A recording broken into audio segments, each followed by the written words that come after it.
नमस्कार. ध्यास अर्थसाक्षरतेचा या आपल्या व्हिडिओ सिरीजमध्ये तुम्हा सर्वांचं मी स्वागत करतो. आज आपण अत्यंत महत्त्वाच्या विषयावर चर्चा करणार आहोत. तो म्हणजे हेल्थ इन्शुरन्स.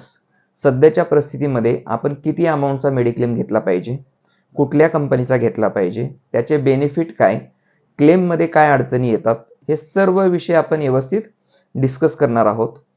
म्हणजे तुम्हा सर्वांचे तर मेडिक्लेम आहेतच, पण उद्या जर तुम्हाला काही अडचण आली तर ह्या व्हिडिओच्या माध्यमातून तुम्हाला ही माहिती मिळणार आहे. म्हणून व्हिडिओ शेवटपर्यंत बघा आणि तुम्ही जर चॅनलला फर्स्ट टाइम असाल तर प्लीज सबस्क्राईब करा, जेणेकरून पुढचे महत्त्वाचे व्हिडिओ आम्ही घेऊन येणार आहोत जे तुमच्यापासून मिस होणार नाहीत. सर्वात महत्त्वाचं, सध्याच्या परिस्थितीमध्ये मेडिक्लेम किती अमाऊंटचा घेतला पाहिजे. आज आपल्याकडे जर बघितलं तर ॲव्हरेज सांगतो 85 ते 90% लोकांकडे 4 ते 5 लाखांचे मेडिक्लेम आहेत. असं का, तर बऱ्यापैकी आपल्याकडे आपण जॉब करत असतो, कंपनीचा मेडिक्लेम आपल्याकडे 4-5 लाखाचा असतो, त्यामुळे आपण सेपरेट मेडिक्लेम काढत नाही. एक उदाहरण सांगतो की आता माझ्याकडे एक 2 ते 3 महिने अगोदर माझे क्लायंट्स आहेत, त्यांच्या मित्राला एक मेडिक्लेम हेल्प हवी होती, म्हणून त्यांनी मला कॉन्टॅक्ट केला आणि त्यांनी मला सांगितलं की सर मला मेडिक्लेम वाढून पाहिजे.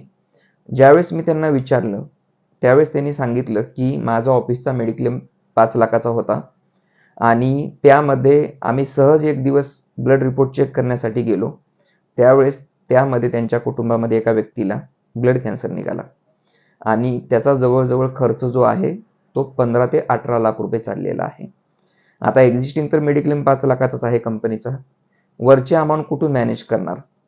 शेवटी आम्ही भरपूर ठिकाणी ट्राय केला, पण कुठलीही कंपनी ज्यावेळेस आपल्याला गरज लागते त्यावेळेस कुठलीच कंपनी वाढवून देत नाही. त्यावेळेस त्यांच्या स्वतःच्या कॉर्पोरेटमधल्या सुद्धा कंपनीने त्यांना वाढवून दिलं नाही. मग अशा परिस्थितीमध्ये त्यांना जवळजवळ 15 ते 18 लाख रुपये त्यांना त्यांचे म्युच्युअल फंड ब्रेक करावे लागले. गोल्ड बऱ्याचशा ठिकाणी त्यांचं लोन घ्यावं लागलं, होम लोन त्यांना टॉकअप करावं लागलं, सेव्हिंग विड्रॉ झाल्या. म्हणजे ही जर आपण एक्झाम्पल बघितलं, लाईव्ह एक्झाम्पल, तर या उदाहरणामधून काय होतं की मेडिक्लेम ही अशी एकमेव गोष्ट आहे जी आपल्या कुटुंबाच्या बाबतीमध्ये आपण खूप केअरफुली करायला पाहिजे. म्हणून सध्याच्या काळाला तुमच्या कुटुंबाचा मेडिक्लेम जो आहे कमीत कमी 25 ते 30 लाख रुपयाचा पाहिजे. दुसरी एक गंमत सांगतो की बऱ्याच वेळा आपल्याला असं वाटतं की समजा मी 5 लाखाचा मेडिक्लेम घेतला, ॲव्हरेज प्रीमियम 25,000 जात असेल, तर उद्या मी 25 लाखाचा घेतला तर माझा प्रीमियम काय 1 लाख रुपये जाणार का? तसं नाहीये. पहिलं तुम्हाला 5 लाख घेण्यासाठीच मॅक्झिमम अमाऊंट लागते.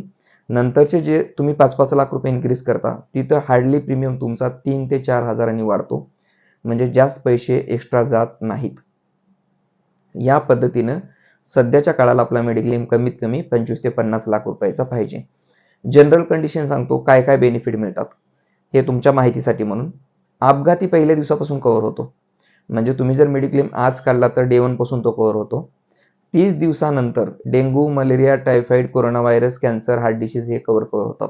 पण याची काही हिस्ट्री आपली अगोदरची असायला नको. म्हणून मेडिक्लेम हा फिट असतेवेळी घेतला पाहिजे. अनफिट झाल्यानंतर कुठलीही कंपनी आपलं लिमिट वाढवून देत नाही. हॉस्पिटलमध्ये ॲडमिट झाल्यानंतर काय काय बेनिफिट मिळतात, तर पहिले मिळतो तुम्हाला room rate, ICU, doctor consultation fee, surgeon charges, OT charges, medical bill, जे बाहेरनं व्हिजिटिंग डॉक्टर येतात, बऱ्याच वेळा आपण सर्जन लागतात बाहेरनं, त्यांची सुद्धा फी मेडिक्लेममध्ये दिली जाते. आता काही मेडिक्लेममध्ये काय गोष्टी कव्हर होत नाहीत, तर त्याच्यामध्ये जे काही नॉन पेबल चार्जेस असतात, जे पेशंट नातेवाईकांना फूड दिलं जातं, त्याच्यानंतर कॉटन वेस्ट, हँड ग्लोव्ज वगैरे, हे त्याला पण नॉन पेबल चार्जेस मिळतो.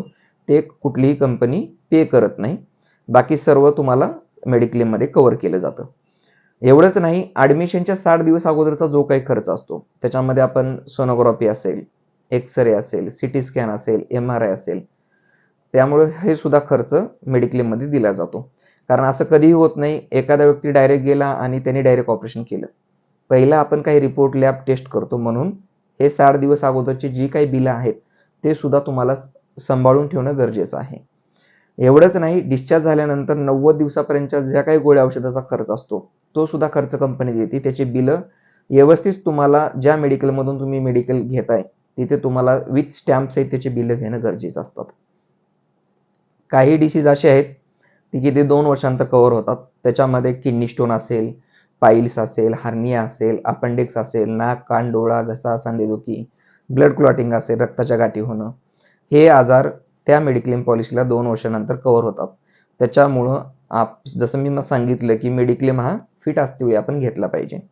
आणि जे काही जुने आजार असतील ते 4 वर्षांत कव्हर होतात. बऱ्याच वेळा काय होतं की आपल्याला ज्यावेळेस एखादा काही प्रॉब्लेम येतो त्यावेळेस आपण मेडिक्लेम काढायला जातो.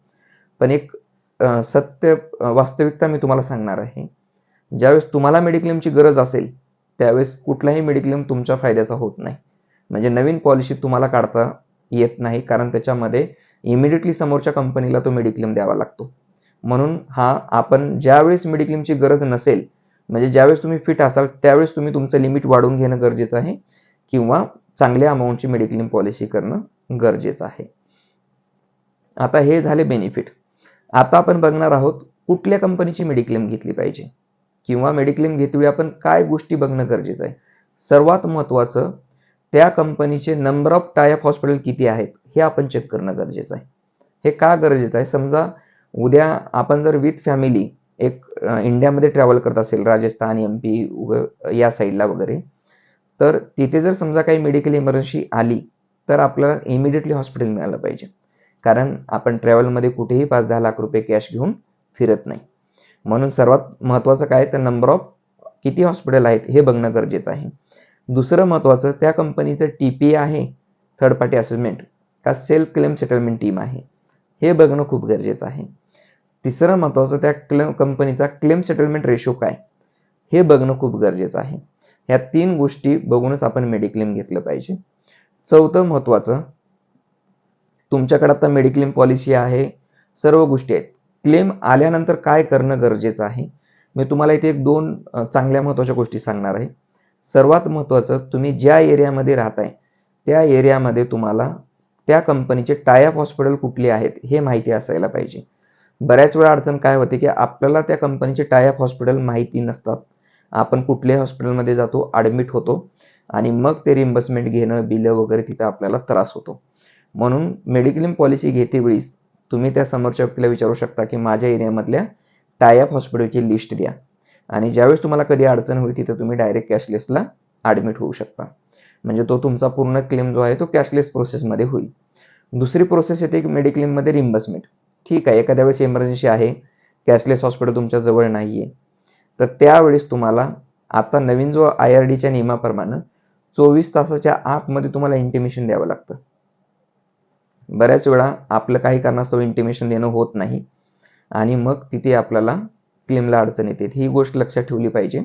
24 हॉर्सच्या आतमध्ये तुम्ही कुठल्या हॉस्पिटलला ॲडमिट झालात, कुठल्या कारणासाठी ॲडमिट झालात आणि तो कुठलं हॉस्पिटल ते कुठल्या एरियामध्ये आहे, ह्या 3 गोष्टी तुम्हाला इंटिमेशनमध्ये त्या कंपनीला सांगायच्या आहेत. आणि चौथं महत्त्वाचं, पॉलिसी घेतेवेळी बऱ्याच वेळा आपण ज्या पॉलिसी घेतो की समोरनं कॉल येतो की असं आहे, ही पॉलिसी तुम्ही घ्या. आपण त्याचं वर्डिंग बघत नाही, टर्म्स अँड कंडिशन बघत नाही, मॉडर्न ट्रीटमेंटसाठी त्याचे काय लिमिट आहेत, कोपेमेंट कुठं आहेत हे बघत नाही. त्याच्यामुळं मेडिक्लेम हा विषय घेतेवेळी तुम्ही कुठल्याही एक्सपर्ट व्यक्तीकडनं घ्या की जो तुम्हाला सर्व गोष्टी केअरफुली, पूर्ण किंवा काळजीपूर्वक चेक करूनच तुम्हाला पॉलिसी देईल. या संदर्भात तुम्ही तुमच्या एक्सपर्टसुद्धा सोबत कॉन्टॅक्ट करू शकता किंवा तुम्ही आमच्या ॲडव्होकेसी टीमसोबत सुद्धा तुम्ही कॉन्टॅक्ट करू शकता, जिथं आम्ही तुम्हाला तुमच्या कुटुंबाचा मेडिक्लेम प्रॉपर घेण्यासाठी हेल्प करू, जेणेकरून उद्या तुम्हाला क्लेमच्या वेळी त्रास होणार नाही. आणखी एक, यामध्ये तुम्हाला हा जर व्हिडिओ आवडला तर नक्की चॅनलला सबस्क्राईब करा, कमेंट करा आणि बेल आयकॉनला प्रेस करा, म्हणजे नेक्स्ट जो व्हिडिओ येईल महत्त्वाचे व्हिडिओ फायनान्स संदर्भात, ते तुम्हाला त्याचं इंटिमेशन प्रॉपर मिळेल. आणि सर्वात महत्त्वाचं, तुम्हाला जर एखादा सब्जेक्ट असेल की त्याच्यावर वाटत असेल की मी व्हिडिओ बनवावा, तर नक्की कमेंट करा की तुम्हाला कुठल्या सब्जेक्टवर मी व्हिडिओ बनवावा किंवा डिस्कस करावं असं वाटतं, ते कमेंटमध्ये मेन्शन करा. धन्यवाद.